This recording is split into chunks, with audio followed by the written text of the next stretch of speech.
জামাতে ইসলাম আবারও তারা বৈধতা পেতে যাচ্ছে। 29শে জুলাই আওয়ামী লীগ সরকার এবং 14 দলীয় যে একটা জোট, সেই 14 দলীয় জোট একটি গেজেট প্রকাশ করে, অর্থাৎ শেখ হাসিনার নেতৃত্বে জামাতে ইসলামকে নিষিদ্ধ ঘোষণা করা হলো এবং নিষিদ্ধ ঘোষণা একদম গেজেট আকারে প্রকাশ করা হয়েছে।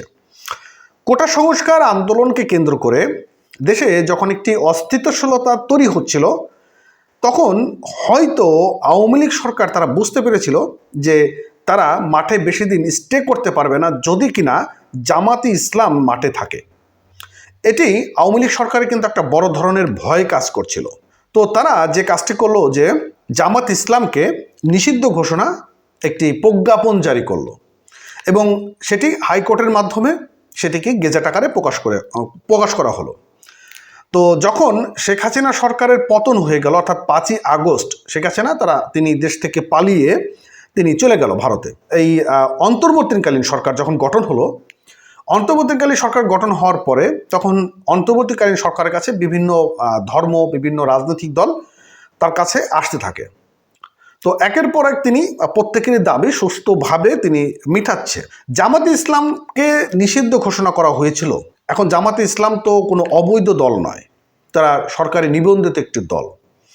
এই জামাতে ইসলামকে শেখ হাসিনা চেয়েছিল যে এদের রাজনীতি থেকে সম্পূর্ণ বাইরে রাখতে, কারণ শেখ হাসিনার গলার কাটা তিনি খুলে ফেলতে চেয়েছিল। এটি হচ্ছিল আওয়ামী লীগ সরকারের একটি বড় একটি দুর্বলতা পয়েন্ট।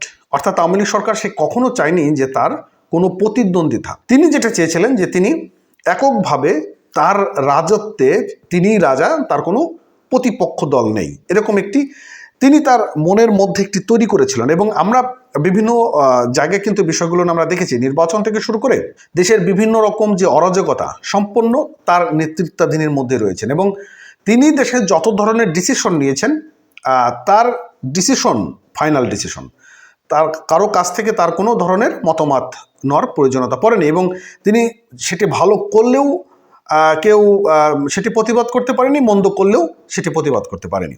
তার ডিসিশনটাই ছিল সর্বশেষ একটি ডিসিশন। তো বাংলা নিউজে এরকম একটি নিউজ আমাদের সামনে প্রকাশ করেছে, সেটি হচ্ছে যে আগামীকাল অর্থাৎ মঙ্গলবার খুব দ্রুততমতার সাথে জামাতে ইসলামের যত অঙ্গ সংগঠন নিষিদ্ধ দল রয়েছে এগুলোর সকল ধরনের গেজেট যে প্রত্যাহার সেটি বা বাতিল এটি করবে এই সরকার।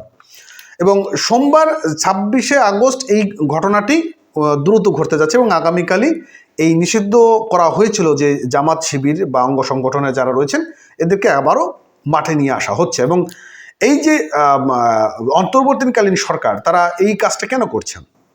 মাঠে যদি নির্বাচনের প্রতিপক্ষ দল না থাকে, যদি বিরোধী দল না থাকে বা নির্বাচনে ফাইট করার মতন যদি একটি পরিবেশ তৈরি না হয় তাহলে সেটি গণতন্ত্র হয় না।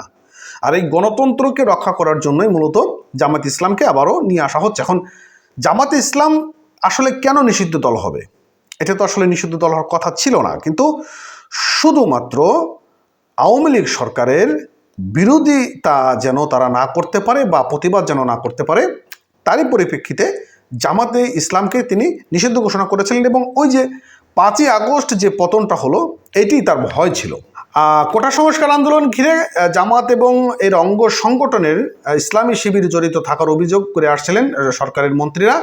এমন পরিপ্রেক্ষিতে 29শে জুলাই আওয়ামী লীগের নেতৃত্বাধীন 14 দলীয় সভায় জামাত শিবিরকে নিষিদ্ধ করার বিষয়ে একমত হন ওই জোটের শীর্ষ নেতারা। এবং আওয়ামী লীগের সভাপতি ও প্রধানমন্ত্রী শেখ হাসিনার সভাপতিত্বে এমন বৈঠক করা হয় এবং পরে স্বরাষ্ট্র মন্ত্রণালয় গেজেটের মাধ্যমে 1 আগস্ট জামাত ইসলাম এবং জামাতি শিবিরকে নিষিদ্ধ ঘোষণা করেছিল সরকার। জামাত শিবিরকে নিষিদ্ধ করার বিষয়ে স্বরাষ্ট্র মন্ত্রণালয় জারি করা প্রজ্ঞাপন করা হয় এবং আন্তর্জাতিক অপরাধ ট্রাইব্যুনালে দেওয়া একটি মামলায় রায় বাংলাদেশ জামাতি ইসলামী অর্থাৎ পূর্ব নাম জামাতে ইসলামী বাংলাদেশ এমন একটি অঙ্গ সংগঠন বাংলাদেশে ইসলামী ছাত্র শিবিরকে পূর্ব নাম ইসলামী সংঘ 1971 সালে মুক্তিযোদ্ধাকালে সংগঠিত গণহত্যা, যুদ্ধ অপরাধ ও মানবতা অপরাধের দায়ী হিসেবে গণ্য করা হয়েছে। এই ছাড়া এক রিটের পরিপ্রেক্ষিতে হাইকোর্টের রায়ে রাজনৈতিক দল হিসেবে জামাত ইসলাম নিবন্ধন বাতিল করেছে নির্বাচন কমিশন এবং আপিল বিভাগ ওই রায়কে বহাল রেখেছিল।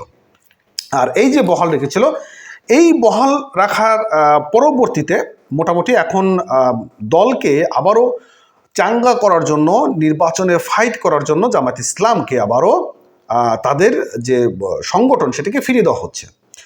তো যাই হোক বন্ধুরা, এখন আপনাদের কি মতামত রয়েছে যে জামাত ইসলামকে যদি ছেড়ে দেওয়া হয় বা তাদেরকে যদি নির্বাচনে অংশগ্রহণ করা হয়, তাহলে কি নির্বাচনে সুষ্ঠু পরিবেশ হবে নাকি দেশে বিশৃঙ্খলতার সৃষ্টি হবে? সেটি আপনারা আপনাদের মতো কমেন্ট বক্সে জানিয়ে দেবেন। ধন্যবাদ এতক্ষণ সঙ্গে থাকার জন্য।